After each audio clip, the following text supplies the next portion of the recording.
For the next talk, we're going to have Lei from Bloomberg talks about using Kafka Streams beyond Kafka. So just a quick context. So Kafka Streams is designed to work with Kafka only because you have your source and sink nodes, which is basically defined as your Kafka topics.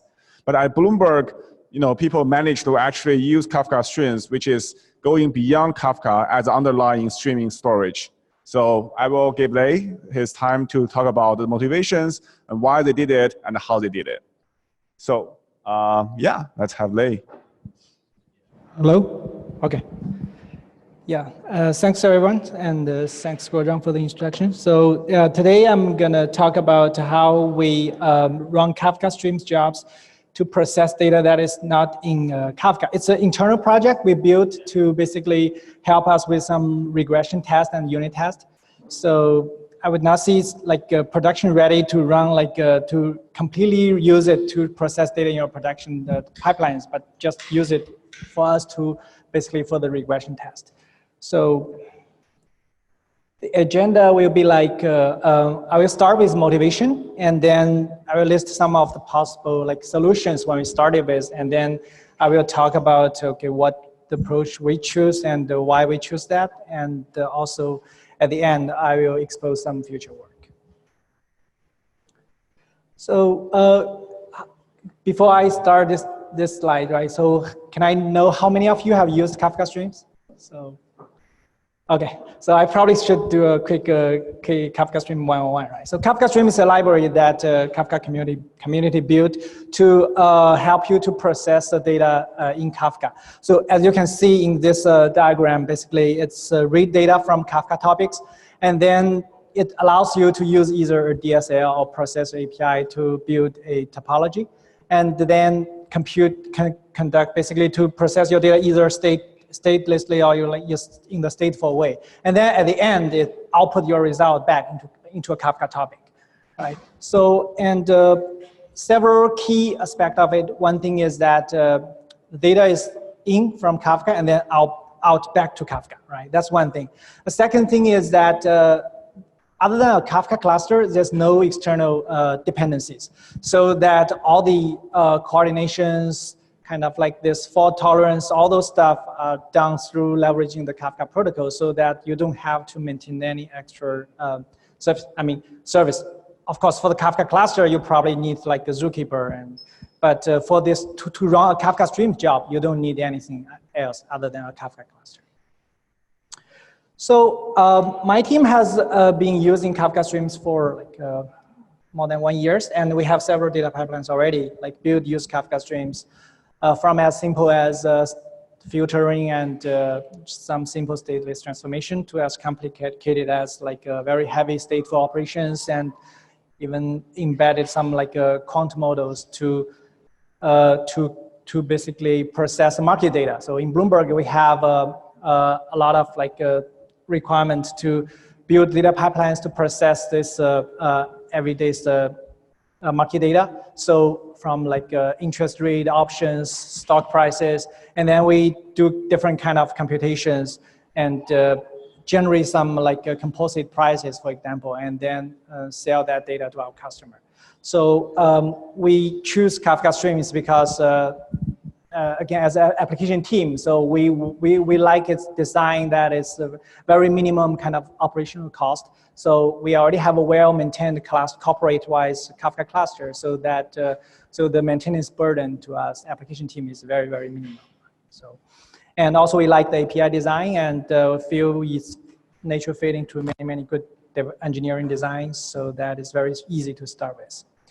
So, and when we have this jobs running, right? So, and then we run into some kind of real life scenarios where we feel it's kind of oh, something could be easier to be handled. So that could make our life much easier, right? So for example, in a typical financial data pipeline, so you want to test your data pipeline to different pattern of input data, right?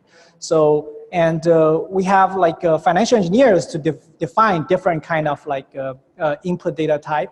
so that every time when we have new code, new software, so that we want to run it against a different kind of data set. And also different liquidity of the data, of the input data, also generate different kind of like output, also kind of expose different problems of your quant model, and also some kind of like the liquidity also triggers your like impact your like time windowing calculations and stuff like that, and how often you clean up your state, stuff like that. That's why, so for every software release, we want to run our pipeline with some predefined kind of like customized input, right?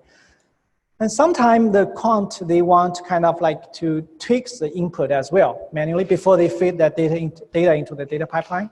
So that we also want to allow the user to be able to manually tweak the input data before like feed that data into the data pipeline. And sometimes they're like bad output. So it's hard to debug because it's like live data. So that having the capability of like replay some kind of like a fixed set of input is definitely helpful for us to add more debug point and set debuggers and stuff like that, right?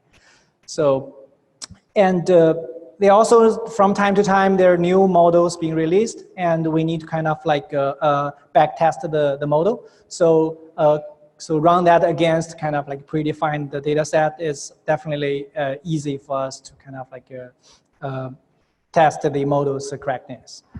And also we want to regression the bug fixes, right? So, and so every time when there's change, we want to make sure that is the same code kind of pipeline does not regress, does not degrade the previous behavior on the other data set.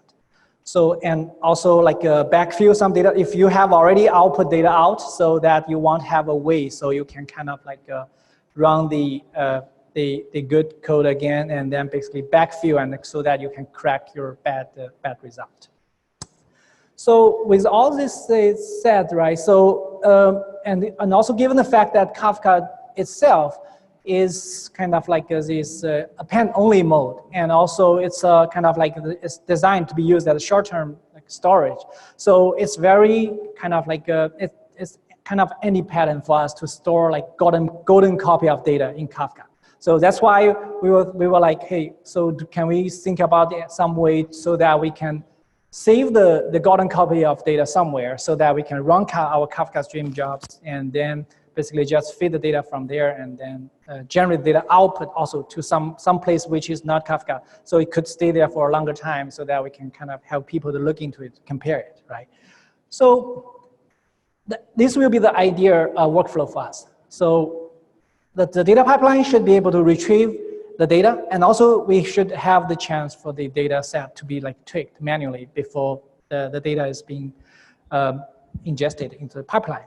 And also like all the code, existing code we have in Kafka Streams should not be touched, right? So we want the Kafka Streams job to handle the whole like this new like data set just transparently the same way as how we deal with this input topic data. So, and then we execute the job, we output the result back to another sink, which is not necessarily a Kafka topic anymore, right? It could be, but it does not have to be a topic. It could be like a local file. It could be like maybe a Hadoop Parquet file. It could be even like a database file.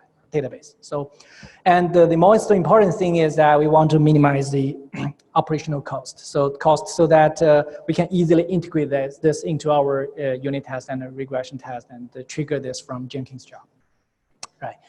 So several possible solutions we thought about when we start, right? So of course, the first kind of intuitive thinking is this use Kafka Connect.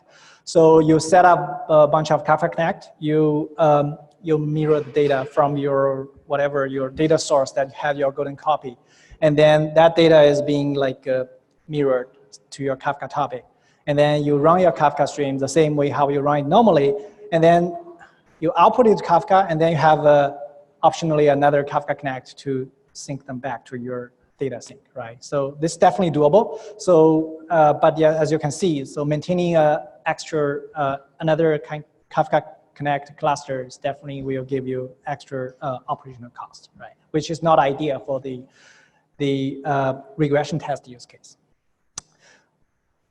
Another possible solution is that you create an ephemeral Kafka cluster in your regression test, right? So you use a Docker to create your Kafka cluster, and then you pre-populate the data into your topic, and maybe potentially use a file as an input. And then you put the data in, and then from there on, it's again, you can totally use either a Kafka container, or maybe you can even like use a in-memory Kafka cluster for that purpose. But the only problem you need to solve is just like use your data source, read your data from your data source, and then write the data into your ephemeral Kafka cluster. And from there on, you kick off your like Kafka Streams job, and then do everything from there on. So it should be also like transparent. This approach, I mean, seems like to me it's also like I cannot say it's not good because as long as you use a in-memory Kafka cluster, so everything should be pretty easy to automate and also like not too much like operational cost. I like this approach as well. So, but in this talk, I'm gonna jump into another approach that we basically at the end we took. So which is basically but given like what we need, right? We need a pluggable source and sink client that can easily, we can easily integrate with Kafka Streams. And if you really look at the Kafka Streams API, it does give you a Kafka client supplier module, right? So this is a class like a factory kind of like a class, which give you the flexibility of swap into your customized client. It could be a consumer, it could be a producer, it could be also like an admin client. So with this kind of like the interface, this kind of abstraction, right? So the natural thing will be like, hey, can we just implement a new like consumer and producer and use this, and then we just supply that into the supplier so that when Kafka Streams runs, it just call this interface and then get the corresponding consumer out, right? So when we started, we think that should be a very, very simple and straightforward process to do that, right? So if I just simply implement, let's say a file reader. So, and then I put the file reader into this supplier, and then when Kafka Streams runs, it should just be able to like load that file reader and then read file line by line from the file, and then convert that into these consumer records, and then feed that into Kafka Streams, right?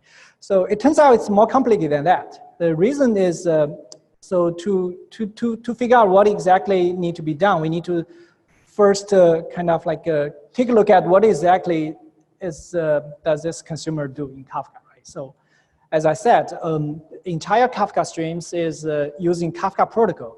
So the consumer plays a very important role in that whole diagram, right? So it's not just pull data, pull the records from your source. Meanwhile, it also kind of like participated into this coordination process with brokers. So it needs to kind of like, there are four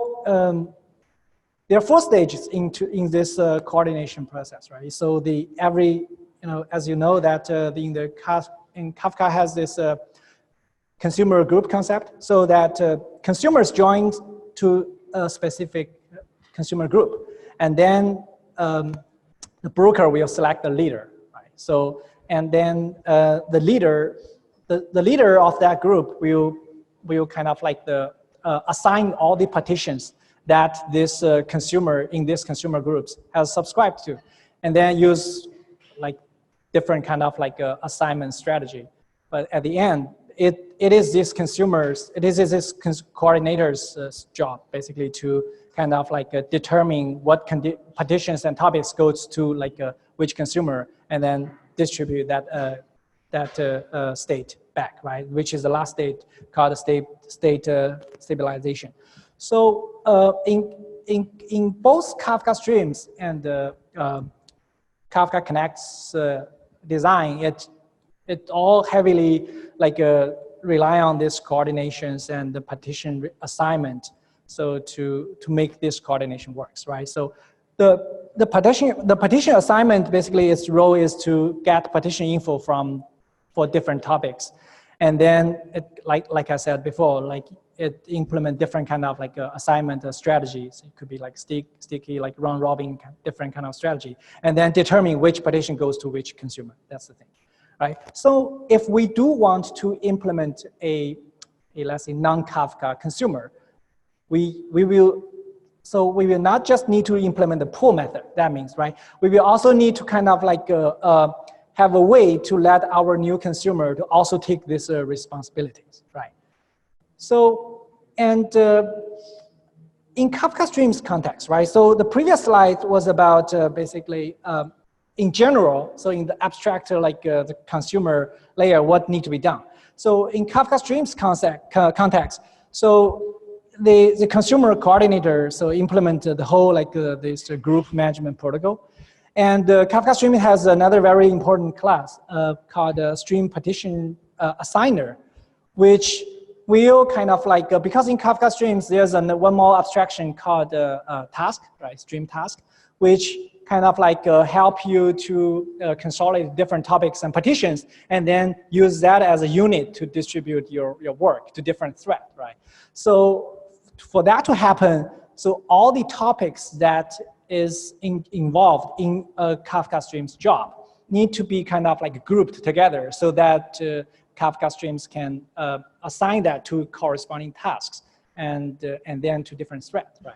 So that's why this stream partition assigner is very important, because it's kind of like group all the topic partitions together, and also it generates the stream tasks, right? So, and it try to use a partition grouper to basically make sure that I think the default strategy is that all the same number of partitions of different topics falls into the same topic. Falls into the same group, so that you kind of like when you have like operations like join and when you have repartitions involved, so the data like falls into the right node, right? So, and it also does a bunch of other things which I will not go one by one, but at the end, so for every generated tasks, so it kind of like it will assign that to the consumer, to the client, to the consumer client. So what does that mean to us? So if I want to implement a consumer that is not Kafka, it's not like a Kafka consumer anymore, right? So what does that mean to me? So that basically means that I will need to implement a customized partition grouper, right? Why is that? Because when your input is a Kafka topic, that means the Kafka Streams runtime, it has all the information about querying your partition numbers of your topic, because it can just go to your broker and then fetch all those metadata back, saying, hey, this is my input topic. I have 100 partitions, right? This is my like repartition topic. It should by default have the same number of partitions. This is my joined topic, and I mean, this is how many partitions I have. Basically, it has all the metadata, right? But now if you're dealing with, let's say, a Parquet file, or maybe you're dealing with a local file. So Kafka now, the key streams now does not have any knowledge about how many partitions you have, right? Of course, you can see, hey, I just want to start with simple. I just treat the single file as just one partition. That works, right? But if you do want to have the capability of have the input, which kind of consume from multiple partitions, so, and then you need to implement your customized partition grouper, so that the partition grouper is aware, has the knowledge about how many partitions you have, right? So that it can assign it to this, it can create tasks for you, and then potentially group your source task, group your source partition into all those remaining like downstream like partitions as well, so that the things does not fall apart, right? So, and so that's the first thing, right? You need to have a customized partition grouper which can give you the knowledge about, which has knowledge about like how your customized source can be partitioned, how many partitions it has, right? This kind of thing.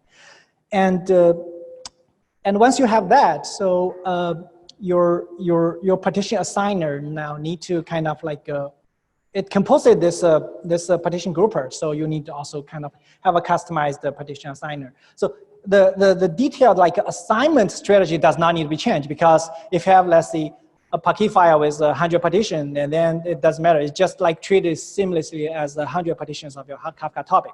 So how this assignment is handled does not need to be changed, but it does need to kind of like composite your customized grouper now, right? So that's the second thing. Once you have that, right? So is this all you need for implementing a non-Kafka source? So if you're just running a stateless Kafka Streams where you do not need any repartition topics, I think it could probably just work like this, right? So, but the reality is that you do have some pipelines that need to generate kind of like the repartition topic, right? So, and I mean, repartition topic is just one example, but I mean, there are needs that your data pipeline need to generate internal topics, intermediate topics too, right? So even though you read your input data from a non-Kafka topic, but all those like internal intermediate topic, this interaction still need to go through Kafka consumer because that data, that thing is still handled as at the Kafka broker as a Kafka topic. So you still need to have a Kafka consumer for those interactions, right? So that's why. So we realize that so we still need a Kafka consumer even for that case because all those intermediate topics, negotiations and creation stuff. So.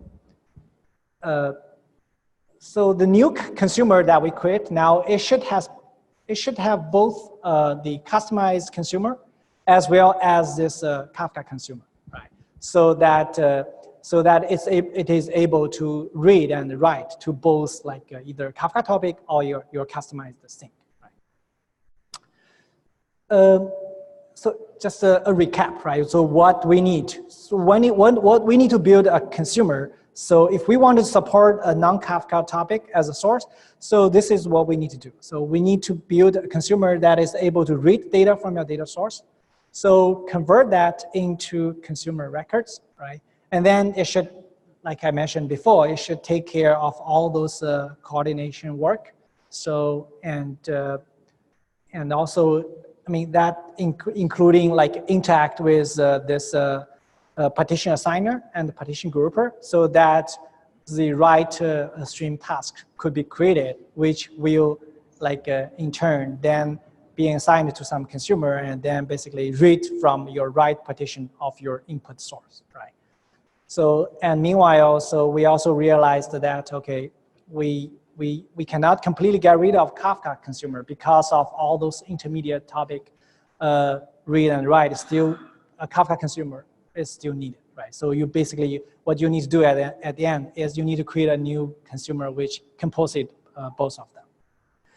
So, and yeah, so example in the using Kafka Parquet file as example, right? So the partition groupers use Parquet file partition basically, and other topics, other like downstream topics, so like repartition topics basically to create the task. So which is then, so let's for example, like your Parquet file partition 1 is associated with your like repartition topic 1, let's say, and then joined with another, let's say example, Kafka topic 1. So on and so forth. Basically, it should be able to group all your tasks, group all your partitions together, and then create a task which is able to read from your data source. And then the task assigner is gonna basically assign those tasks to the stream thread so that they can start pull the data in, right? And the consumers in each thread now pull the data and from the assigned partitions. So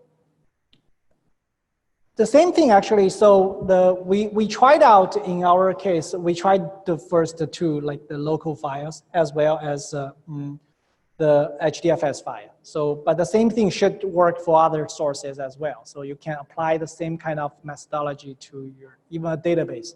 So we didn't try that, but I mean, there's no reason it cannot work, right? So,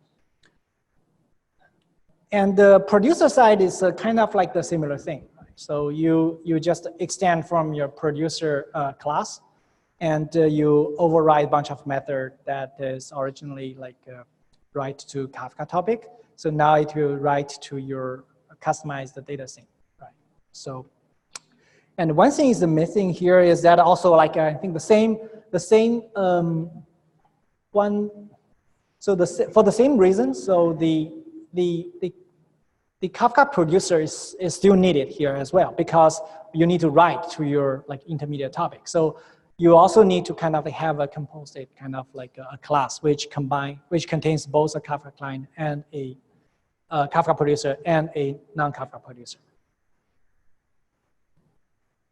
So bring it all together, right? So what we have now is that so we can have our quant team to create a input data, right? So that every time when there's new code change, so they can just go to different lines of the file and then make modifications. For example, they can change some specific like values of the input data. They can tweak the name of some of the very important critical fields.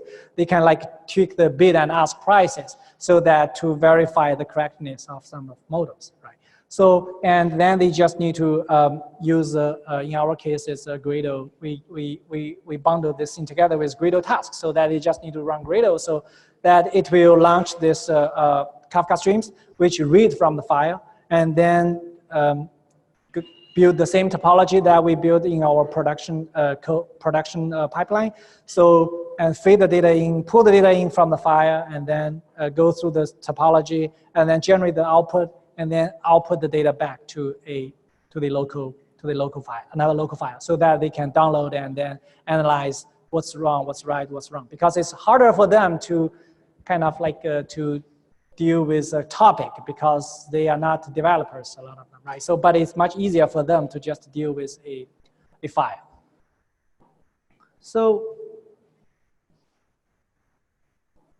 yeah, so there are some future works so that we want to tackle as well. So one of them is that right now everything is through like YAML file. So we specify different kind of like mode in our YAML file to say, hey, I want to run it through the file mode. So this is my input file. So it's totally possible for us just like extend the library semantics to see, hey, when I use stream builder to build the stream, I can just give it a input file pass, right?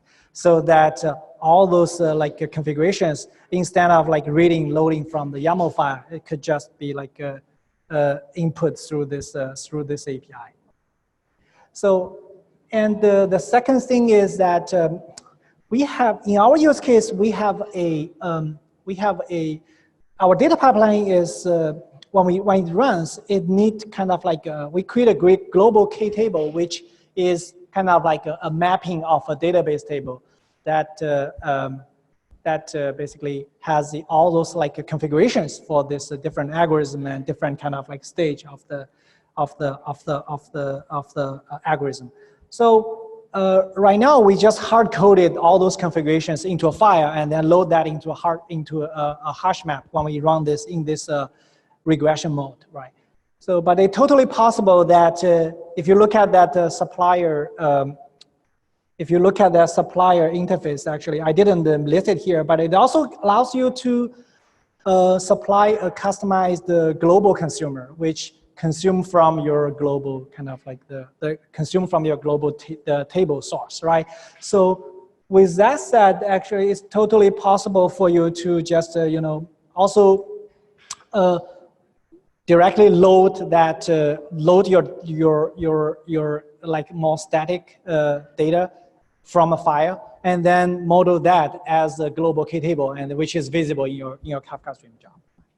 So, and also we want to have kind of like a better offset management, because right now it's even though it's just used in the regression mode, it's supposed to be like a short like ephemeral task, but still it's better to have some sort of like offset management so that we know that where this data has been like processed, what's the progress of it, right? So, and the more we put into this thing. So, and then we'll realize that actually is a lot of stuff as actually this Kafka Connect already has a whole bunch of like classes to implement of the functionalities, right? So we're thinking, hey, whether we can just leverage some of the Kafka Connect's components to just, you know, instead of write classes by our own. So we haven't done any further investment of investigations about that. But I think it's, if you really think about what Kafka Connect does, it reads from a source topics, your source input, and then convert that, doing a bunch of like transformations, and then write it to your sink. So it could totally be used in a effort like this, so that you can leverage, I think, quite some existing stuff from Kafka Connect.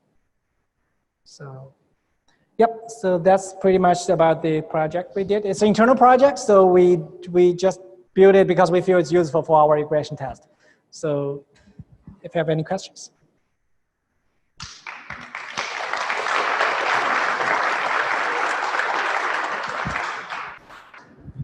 Any questions? Okay, I can ask a question.